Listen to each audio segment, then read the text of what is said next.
Hello, this is Robert Romano, Vice President of Public Policy with Americans for Limited Government, and I'm joined today by Dan Greenberg. He is the Deputy General Counsel at the Competitive Enterprise Institute. And today we're going to be talking about government theft and civil asset forfeiture. This is a $3 billion a year, not industry. It's an ongoing theft by the federal, state, and local governments of the American people. If you happen to get pulled over or arrested, police departments all over the country are seizing property, and it's often not returned, and it's often not even related to a prosecution or a conviction in a court of law. And if you want to try to get your stuff back, well, tough luck, because it probably costs more to litigate that in civil court than what was probably stolen. And I wanted to bring everyone's attention. Thank you for joining us, Dan. It's really great to have you on. It's a real pleasure to be here. Thank you. And thanks for coming on, because this is such an important issue. I fear it doesn't get the attention that it deserves in our national discourse, but people need to be aware of it just because of what's happening. You've written this incredible piece, 5 Myths of Civil Forfeiture, and kind of unpacking it. I kind of describe it there briefly, but you'll do a much better job. What is civil asset forfeiture? When did it start? Why is it happening, and why is it so disconnected from the Fifth and 14th Amendment protections on due process? Well, I was impressed by the way you summarized the issue, because it's actually kind of a collection of different forces, all of which are composed of different problems. But the fundamental that every year state and federal and local government agents take and permanently keep billions of dollars of Americans' property through civil forfeiture. And so it functions as kind of a substitute, or kind of a cooperator of taxation, right? Because what happens is that when governments can't make their budget through the normal processes of taxation, sometimes they make up for it through civil asset forfeiture.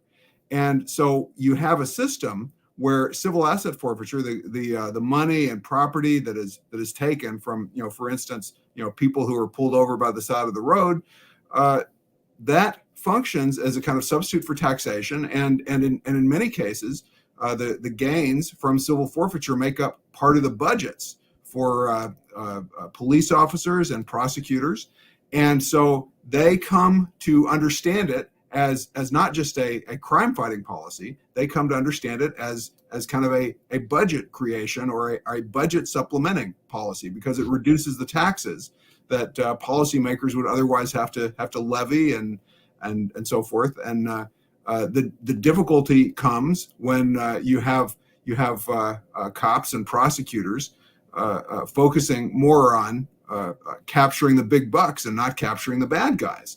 And it makes things easier for public officials, because public officials don't like to raise taxes. They'd much prefer to spend money that they don't have to take through taxes, and because they're not politically accountable when they manage to take money and spend other resources through civil asset forfeiture.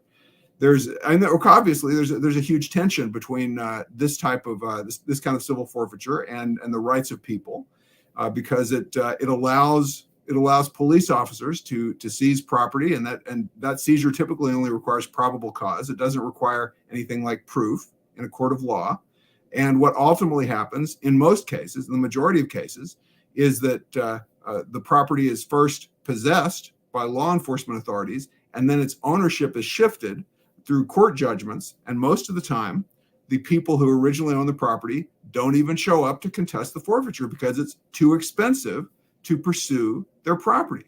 And so those are sort of two major aspects of the problem. The third major aspect is that there's a large constitutional problem. Right, the 5th and 14th Amendment. So no person shall be deprived of life, liberty, or property without due process of law. No state shall deprive any person of life, liberty, or property without due process of law. Is civil asset forfeiture without any need for a conviction or anything like that? Is that due process? Is that what we've come to here? I think there are all sorts of ways in which due process is absent, and one thing I'd like to mention, because I think it's often overlooked when we talk about this problem, is that ordinarily the way state governments and local governments are supposed to work is that legislatures are supposed to make budget decisions based on taxes and appropriations. And if you look in most state constitutions, you'll see that the legislature has what's called the legislative power. The legislative power is the power to tax and then the power to spend money in government budgets. And what happens with civil asset forfeiture is that you might say it eliminates the middleman, because these monies never come to the legislature. They are instead taken by law enforcement authorities, and law enforcement authorities use monies and other property to supplement their own budgets, to supplement law enforcement budgets, to supplement prosecutorial budgets, and so on and so forth. And there's literally an agreement that the money and property that goes through this route doesn't have to go through the normal appropriations process. That causes that causes a huge problem in my view. Like, it causes a huge political problem, because you don't have legislatures using their conventional appropriations authority to decide the highest and best use of government money. Instead, the money never goes to the legislature. The legislature never makes any decisions, right, about its highest and best use. It goes directly and straight to these law enforcement budgets. And so it's a real failure, I think, of constitutional self-government. That's one of the constitutional problems. We can talk about other constitutional problems if you like. Well, it seems to abrogate the power of the legislature itself, just on the reading you gave there as well, by kind That's of 100% right. Yeah, it's a huge failure of what you might call balance of powers, limited constitutional government, which is, of course, supposed to be at the root, right, of the American idea. It is, and but I think with over 100 or over 200 years of history here, that these representative governments have had plenty of time to put automatic mechanisms in place that not only deprive liberty, but often deprive legislatures of their own powers. The so-called administrative state that we live in today, I don't think much resembles the limited government of 1787, unfortunately. I think you're exactly right. And it's sort of puzzling that legislatures aren't eager to hold on to their own powers with respect to making decisions about budgets and appropriations. But I think it becomes more clear when you realize that the fewer decisions legislatures have to make in this area, in that respect, there are fewer ways that those elected officials, those policymakers, can be held accountable. So if they don't have to make decisions, if they don't get forced to make decisions that are publicly accountable, some of them kind of like that. So that again is sort of a failure of popular government, and it's a failure of the kind of constitutional government with its mechanisms for democratic public accountability that we're supposed to have, and that the administrative state, as you recognize, is so threatening to. How did the Supreme Court ever let this go on as long as it's been going on, or did they or do federal courts keep intervening, but state and local keep going and doing it? Like, what's the history there? That's a very good question. By and large, civil asset forfeiture wasn't really used in the way it is used now for most of American history. I think it's probably fair to say that there was a huge uptick in civil asset forfeiture around the time that the war on drugs really went into high gear, around the 1980s. And that makes kind of let me stop you right there. From a kind of just like a compelling state interest, or even just like, should the government be seizing ill-gotten gains from gangsters, mobsters, and drug dealers? And I think most people would probably say yes, but that's not what's happening in 99% of these cases, correct? Yeah, well, I think that's true. So the origin of civil asset forfeiture has to do with essentially capturing ships. It kind of makes sense that 200 years ago, it kind of makes sense that you have to have this extremely fast process if you think that a ship and the contents of a ship have something to do with breaking the law. Because if you see a pirate ship, or if you see someone who's smuggling something on a ship, there may not be time, right, to go to court and get a judgment, because the ship can move. And so there's a sense in which the origins of civil asset forfeiture are probably more justifiable, and you see them in admiralty law. It's much harder. I think it's much more difficult to find a persuasive justification when you're seizing not ships, but you're seizing houses, you're seizing cars, you're seizing the contents of people's wallets, because it's, especially now, it's much easier, right, to track people down and to figure out where people live and so forth, than it is to get ships, because ships move, right? And so the process of civil asset forfeiture, and I'm sorry to be wandering, but to answer your question, the process of civil asset forfeiture really went into high gear about 20 years ago, or excuse me, about 40 years ago, at the beginning of 1980s. And that's the era in which we had something of an aggressive increase in government law enforcement power that was at least proposed by some members of government leadership. That's the era in which people were talking seriously about if we suspect that a plane is carrying drugs, maybe we just ought to shoot that plane down, right? People were discussing these ideas fairly seriously then. Ready, aim, shoot. Yes, exactly. But or ready, shoot, aim. Indeed. The difficulty is that now the process has expanded so much that it's not used so much to capture really large accumulations of capital. It's not used typically to freeze the assets of banks or to capture ships or something like that. A typical seizure is a cash seizure, and a typical cash seizure does not usually consist of hundreds of thousands of dollars. A typical cash seizure, somewhere around several $100s to a little over $1,000. And this is how much would it cost to litigate to get your $1,000 back? I think it's a reasonable estimate that if you want to go to court to get your $1,000 back, it's a reasonable estimate that it's going to be hard to find an attorney for less than $2,000 or $3,000. It's just not work that's ordinarily done. And of course, good this money is after bad money. I'm afraid so. And this is the secret weapon of the people who seize relatively small amounts of money. This is government's secret weapon. They know, just like everybody else knows, that it makes no sense to throw good money after bad. And so if you're someone who is carrying around $600 or $800, and you are, for instance, near a crime, you see a crime that gets taken place, and the law enforcement officer sees the crime as well and suspects that you're in on it or has some other reason to suspect you. It's possible, and again, it happens hundreds or thousands of times a year. It's possible that $600 or $800 will get seized, and then you will be in an interesting situation, because you will look at what investors call your expected value. How much are you going to have to spend in order to get your $800 back, which is going to be substantially more than $800. And at that point, you will decide that your best course of action is to go home, turn on the TV, crack open a beer, kick the dog, and bemoan your life, right? Because you really have no good options at that point if with a small seizure. And as I say, most seizures in 6 out of the 7 of the states that I surveyed, most seizures are cash seizures. And in the majority of the states that I surveyed, the typical cash seizure is $400, $1,000, $1,100. It varies by state and varies by year, but very generally, it's what we might think of as the amount of money that ordinary people might occasionally carry. Ordinary people will sometimes carry a couple $100s in order to travel, in order to buy something.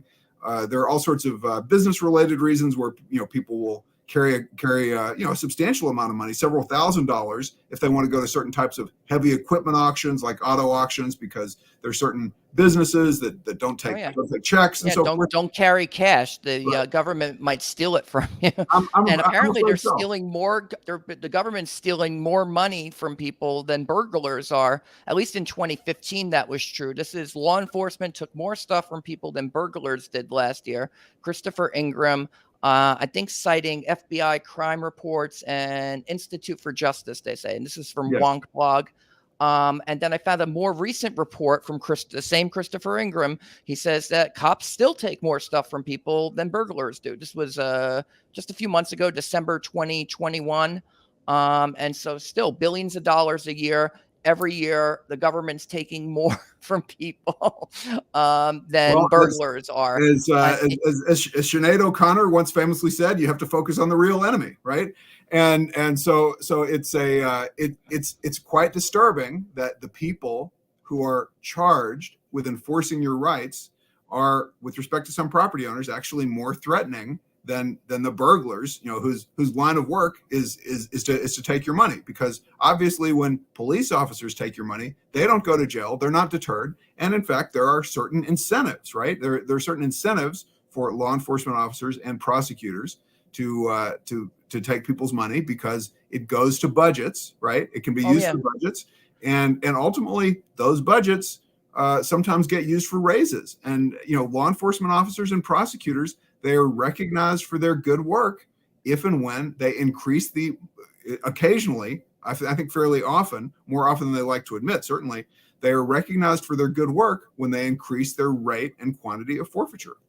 right. And I wanted to bring up another piece here. This is what I wrote on your piece, but also off of it. Maine, New Mexico, Nebraska, North Carolina, they're among states that are instituting what you would call criminal asset forfeiture. How does this differ from civil asset forfeiture? What is the advantage of linking criminal proceedings to potential asset forfeiture, but not even final asset forfeiture? Can you unpack that a little bit? Yes. So the normal procedure in most states is that when there's a seizure, when it's handled in two ways. You might say it's handled in two different court procedures, because what is supposed to happen when there's a seizure is that it's what's called a bifurcated procedure, which means there are two of them, right? And so in the first procedure, the idea is that there's a hearing only on who the rightful owner of the property is, right? So that's in the civil system. And in the second half of the procedure is there's a hearing as to, did the property owner do anything wrong? Was the property owner driving a stolen car? Was the property owner involved with drug trafficking? Somewhat famously in a Supreme Court case, was the property owner involved in prostitution? New York had a fairly famous system where they would confiscate people's cars if the drivers were thought of as getting involved in prostitution. And there are several notable things about the system.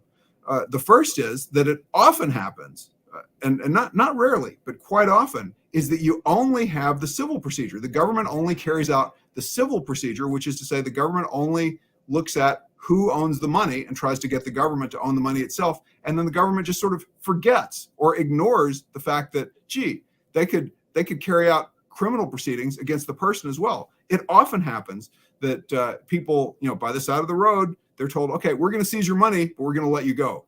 No criminal charges are ever carried out, right? So Wouldn't that be called, but like in any other context, like you're basically being forced to bribe the cops to get away? Like, I think it might give be me called money, highway robbery. Shame Yeah. shame if anything were to happen to your car there. Yeah. So there are some jurisdictions that have these pre-printed forms that say things like, if you agree not to contest the seizure, then we will agree that we're not going to carry out any prosecution, right? And so this just seems to me, again, to be a substitute for taxation, and a way to efficiently separate people from their property while jettisoning any liability for the government agent or agents that take them, right? And so the alternative, the better procedure, in my view, it's certainly the more efficient procedure, the more rapid procedure, and I think the more fair procedure, is to handle everything at one go, which is to say, we're going to have this criminal procedure, and as part of that procedure, we will deal with the question of who should own the property. And the way this ideally works is you do it in this order. First, you decide whether somebody's guilty. First, you decide whether some person has been involved in drug trafficking or prostitution or whatever. And second, only after that decision has been made, do you get into the question of the forfeiture of the property. And the key is that if you can't discover that there's some sort of wrongdoing, if you can't prove any criminality, if you can't show that someone has criminal liability, then there's no reason for the second procedure, right? Because And there's no ill-gotten gains. right, right, right. And that sounds like the constitutional process to me. My boss, ALG president, Americans for Limited Government president, Rick Manning, he put this on my desk, and immediately that's what stood out to me. And I Sure. think this was myth number 5 that you debunked. There are 5 myths here, and I wish we had time to go through them all, but this one really, really stood out to me, was that states are already taking the lead on this. If you had to rate these 5 states, are they all doing the same thing here? Maine, New Mexico, Nebraska, North Carolina, roughly speaking, as you had just described, what a criminal act, they're keeping this inside of the criminal context, and they're not forcing people to say, because you could use a public defender in the criminal system, and then if you never get convicted, they're not going to take any of your stuff. But if you do happen to get convicted, I think they have to show some sort of nexus to the crime. They can't just take all your stuff, right? Right. So these 4 states are all doing something very similar, which is again, first you deal with the question of criminal behavior, and only after that do you deal with the question of, how are we going to shift ownership of the stuff from the person to the government, and so that's really sort of, I mean, in my view, that's a great safeguard for liberty. It's the only safeguard, I think, is that's what due process was built for. One other thing I noticed was some of the states are affixing monetary amounts, like minimum amounts for any property to be seized. So I noted that on some of these, New Mexico seemed to require 50,000 at least in value. In Nebraska, 25,000. In Maine, 100,000. So this seems to take away, if you do that, the incentive for law enforcement to engage in these kind of small dollar shakedowns. And really, you're just focusing on things like what you would expect it to be: drug trafficking. Well, I think that's exactly right, because and we touched on this a little bit before, but there are legitimate reasons for people to carry cash in the 3 figures or in the 4 figures, several $1,000s. I mean, there are occasionally cases where it's legitimate. People have legitimate needs to carry cash even over $10,000. And as in these equipment auctions that I was mentioning. And so if you confine seizures to say, well, we'll say it's okay to have seizure as long as it's a whole lot of money, that solves a lot of the problems, because again, the typical seizure in a lot of these cases is under $1,000.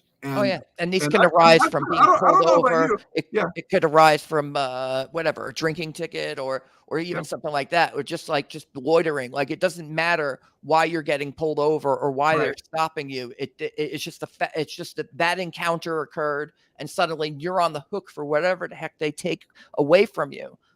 Which, if you're lucky, is only your property. Yes. Well, I'm very appreciative of the opportunity to speak to you, and I want to tell you, I very much appreciate your work and your program, because I worry that a lot of Americans don't understand the importance of limited government, and it seems to me that when people understand this issue, and a lot of people's reaction to something like this is, this can't be happening in America. You're just making this up.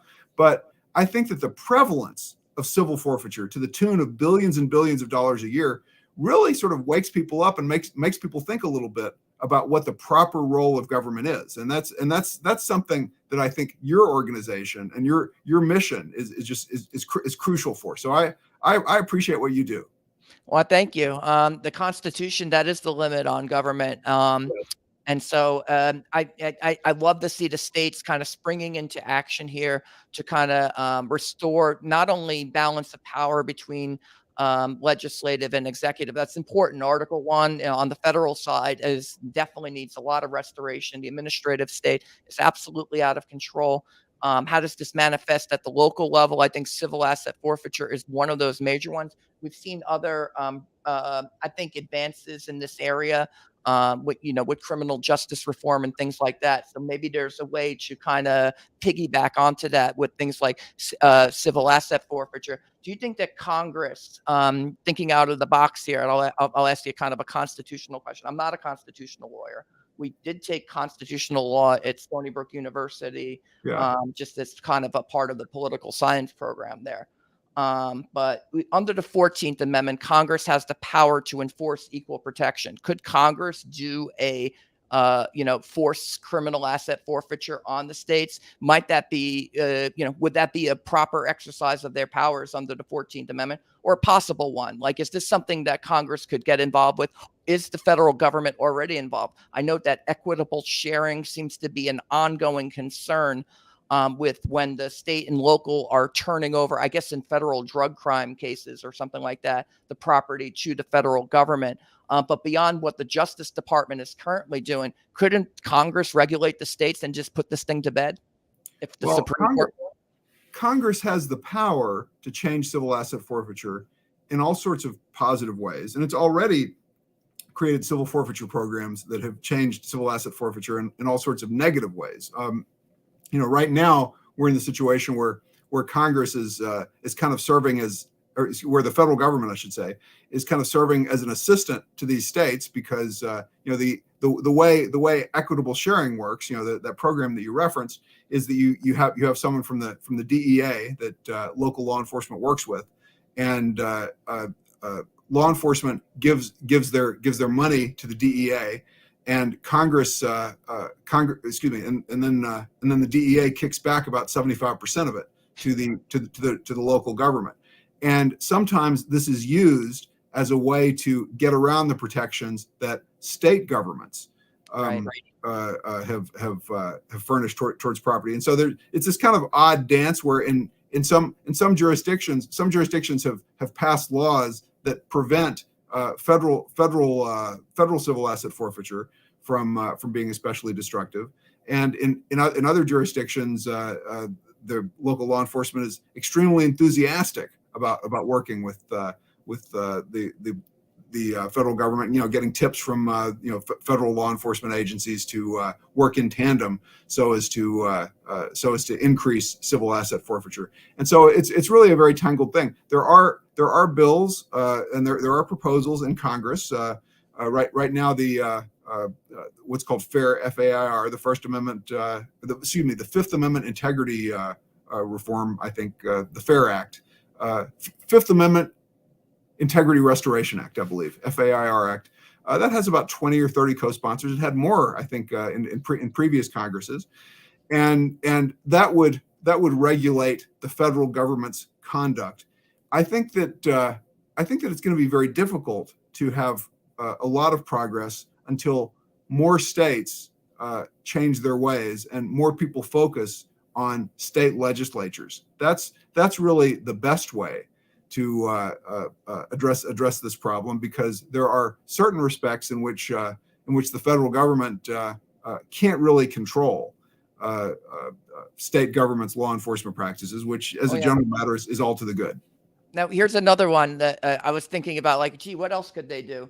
What if they just did a tax credit for compensate? Did the government steal? Here's the line item in your tax return. How much did the government steal from me this year? We'll do a tax back. We'll pay you back. Could Congress do that under like budget reconciliation or something? I suppose you'd have to talk to the people at the Internal Revenue Service, because as you know, one can certain types of capital losses. One can you can get some help from your taxes. If you have capital loss, or if you're the victim of some sort of fire or natural disaster. But if you actually look at the tax code, you start looking it up, and you'll see that there's an exception in there for deductions and credits for capital losses, which is that if the money gets taken by the government, you don't qualify for a capital loss deduction or credit. So they could just cross that line out of the law that makes that a thing, and then let you do a capital loss. I think they could. It's not clear to me whether that is a function of legislation, the people, the legislators, the people who write the legislation, or the regulators, the people, the IRS who come up with the regulations that essentially interpret and operationalize the. I'm sure it's part of their indemnity, general, like you can't sue the government problem. Yes. And so they just claim it as, via executive. So maybe that could mean that a IRS administrator could step in with a new regulation if they haven't touched it yet. Certainly possible. I think that obviously that sort of thing would have fairly massive budget impacts, and so one way or the other, I think it would have large ripple effects. So I suspect that a reform like that would ultimately have to come from Congress. But I take your point. Well, I think this is the budget that most people are concerned about. It's the one that's getting taken out of their pockets, Yes, whether it's by thieves or government appointed thieves. So in that indeed, context, I think that indeed, people would be happy to get a tax cut or to get their $1,000 back, especially if they never were even convicted of a crime. indeed. Um, and so I think this cartoon is accurate. This was William Warren. He has a small business down in Georgia now. He used to be our cartoonist on staff though with Americans for Limited Government. I think this was originally an IRS piece, but I've long since repurposed it because it's perfect to describe what is civil asset forfeiture. They're pulling you over, they're taking your wallet, and maybe you're going down to the local jailhouse for spend the night there, and maybe you'll get your stuff back, but maybe not. Probably not your cash. So kind of maybe give it to your wife before they take you away or something. So it's interesting when you actually look at the procedures that law enforcement officers are encouraged to carry out. You may be familiar with the case of Sandra Bland. She was regrettably somewhat famous a couple of years ago because she was pulled over in Texas, and due to I think kind of not great behavior on the part of law enforcement. She got increasingly upset when she got pulled over because I think it appears to me that she wasn't pulled over for any reason, but she was just sort of pulled over because the guy wanted to pull someone over, and she got very upset and started arguing with the officer, and one thing led to another, and she got arrested and spent a night or two in jail, and I think was sort of something of an emotionally fragile person, and ended up hanging herself. The most interesting thing to me about the Sandra Bland case in Texas, which is 5 or 6 years old, is that there was a newspaper account of the trooper who pulled her over, and his MO was to essentially pull over people more or less as rapidly as reasonably possible, and come up with some reason to give them a citation, come up with some reason to search their car, and they did an analysis of his record at pulling people over, and they found out that he was pulling people over for his entire time, for his entire salaried position for over the course of a year. I think he's pulling one person over every 75 minutes, right? I mean that's He's doing nothing else but just chasing people down on the highway. That's his job, to sort of patrol around. And she got pulled over because she didn't use her turn signal rapidly enough, or something. I mean something that was fairly minor. No, these are trivial offenses when you're boiling these things down. And like, do we have a read on that? What percentage of civil asset forfeiture are nonviolent offenders? Well, of course, the difficulty is, most of these people never show up in court, and so it's very difficult to come up with statistics like that. But I mean, the thing that's just sort of striking to me about the Sandra Bland case is that clearly someone in authority has made the decision that it's the best use of law enforcement officers' time to drive around in cars and try to keep an eye out for traffic violations, and to encourage searches and seizures of motorists. And it's just not clear to me that adds up to a lot of public safety. Not clear to me that adds up to a lot of road safety, but it's definitely true that it adds up to a lot of searches and seizures. And I think maybe somebody in authority decided at some point that what it adds up to is a lot of prospect for civil asset forfeiture. Yep, that's a lot of money for those local police departments. I know there's a lot of controversy around ideas around defund the police. I think one of the reasons why maybe police may not have such a great reputation, this might be one of those reasons. This may be one of the reasons people are calling for civil asset reforms to move to criminal asset forfeiture, as you're pointing out here. I think there's obviously a need. There's always a need to analyze the relationship between citizens and the government, and that is citizens and their local police departments. And so this is a practice I think is kind of abhorrent. and it's being implemented arbitrarily, and there's often no nexus to any actual crimes. So, people think about this and they think like this is like Elliot Ness, after they take down Capone and they're just getting all the ill-gotten gains.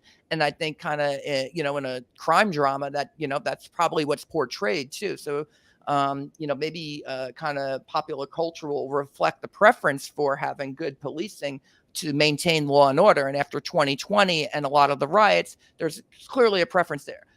But you don't need civil asset forfeiture to keep law and order, or to, on the other hand, we need circumstances that are going to produce kind of criminal justice reforms, so that people are treated fairly and equally under both, the Fifth and 14th Amendments there. So we're not getting kind of disparate criminal outcomes there. But and it occurs to me that the people who are going to be most targeted by this are the people who get pulled over the most. So I'm certain there's, if you were to, even if you didn't agree with like a disparate impact analysis from the 14th Amendment, how could, like, it's unbelievable to me that this hasn't gotten to the Supreme Court, in that context, that, a disproportionate percentage of the people whose assets are getting stolen are a particular race or whatever. I mean, like there would be so many different angles. I'm surprised litigation hasn't come to the fore yet. But as you know, this has been in the making for about 40 years, and I think there are plenty of problems that were eventually addressed by the Supreme Court that took much longer than 40 years to percolate in American history. So that's just kind of our system. That's a part of the limited government, is it's kind of difficult to overturn state actions in many contexts. They're going to get a kind of an advantage there, just by the fact that they get to abuse your rights, and you don't have much of a remedy under current laws. But in the states of Maine, New Mexico, Nebraska, and North Carolina, check out 5 Myths of Civil Forfeiture. This is Dan Greenberg with the Competitive Enterprise Institute. He's the Deputy General Counsel. Dan, I wanted to thank you so much. I feel like we covered a lot of ground here. I know we're running a little longer than we had intended, though. So, any parting thoughts on why this is important and how people should, who should they be contacting? So I want to tell you one story very briefly about disparate impact of a kind that of a different kind than the one that you discussed. And I talk about it very briefly in my paper, which is that there was a TV news station that did an analysis of the stops on Interstate 40 in Tennessee. Interstate 40 is a fairly notorious drug trafficking highway because you have a lot of drugs heading east on I-40, going to major cities like New York and Washington and Philadelphia. You've got a lot of money heading west, right? People who are drug traffickers get the money. They head west, back towards the west, and I think back towards the southern latitudes. But this TV station took a look at all the stops that the law enforcement officials were carrying out on Interstate 40, and they discovered something very interesting. Roughly 90%, I believe over 90%, but I know roughly 90% of the stops were being carried out on the west side of the highway, which is to say, it didn't appear that the law enforcement officers who were supposed to be fighting crime didn't appear that they were really very interested in capturing drugs. What they wanted to do, what they were succeeding in doing with this policy, 90% of the stops capturing the cars on the west, 90% of the stops seem to be aimed at capturing money. And to me, that's very, very evocative. That's very telling, right? And so again, it appears to me that a lot of civil asset forfeiture has very little to do with going after the bad guys. It appears to me that has something to do with going after the big bucks. So I hope that if your readers are interested, they'll look at our site, cei.org, take a look at our publication, 5 Myths of Civil Forfeiture. You'll see a number of other discussions, publications that I've written, other people have written about civil asset forfeiture. Yeah. I can recommend one here. I had pulled up Institute for Justice. I pulled this, I think, from your footnotes in 5 Myths of Civil Asset Forfeiture. They have some good stuff on civil asset forfeiture in terms of data. The Washington Post has some good data here as well. I think they're following up on what y'all are doing too. Chris Ingram, the Y-Axis, he's still following the story. And so there's some good journalists who are reporting on this. I know, mainstream reporting gets a bad shake sometimes, but sometimes they do the right thing. And then you want to kind of highlight those sources and try to gather information, because it's really important. We lack not information, but access to the right information when we're making important policy decisions. So I'm a vice president of public policy here, Dan, and then when your primary audience is mostly Congress, you understand the challenges, I think, in trying to give them access to the information that they need um, Sure. to make proper decisions. And that's often not occurring. And so we have programs like Americans for Limited Government. We do our daily newsletter. I've been doing this since 2008. I really haven't moved very far from my desk. So I've been very dedicated to trying to create a system where we can get this kind of information out. Let groups like Competitive Enterprise Institute come on our YouTube channel. That's where we're gonna go where the people are and try to get the word out about this stuff. So thank you so much, Dan. I wanted to remind everyone the link to this 5 Myths of Civil Forfeiture. The link is in the description. Also, the link to my piece kind of summarizing many of the issues, and then kind of just looking at what the different states are doing right now. Again, I wish every state would do this. You want Congress to get involved. You mentioned Tim Walberg's bill, Republican, Michigan 7, 426, 2021. You have HR 2857. This is the FAIR Act. This will address a civil asset forfeiture now. The Fifth Amendment, Restoration Act. I think that we need to restore limited government. We have to restore due process. There's a lot of the Bill of Rights that are, I think, being trampled on, not just by the government, but that's maybe a story for another day. And with that, Dan, I just thank you so much. And everyone, please check out these links in the description. This is Robert Romano, Vice President of Public Policy with Americans for Limited Government and Americans for Limited Government Foundation, with Dan Greenberg, Competitive Enterprise Institute. Everyone have a great day. Hit the subscribe button, ring the bell for notifications. Take care. It's been a pleasure. Thank you.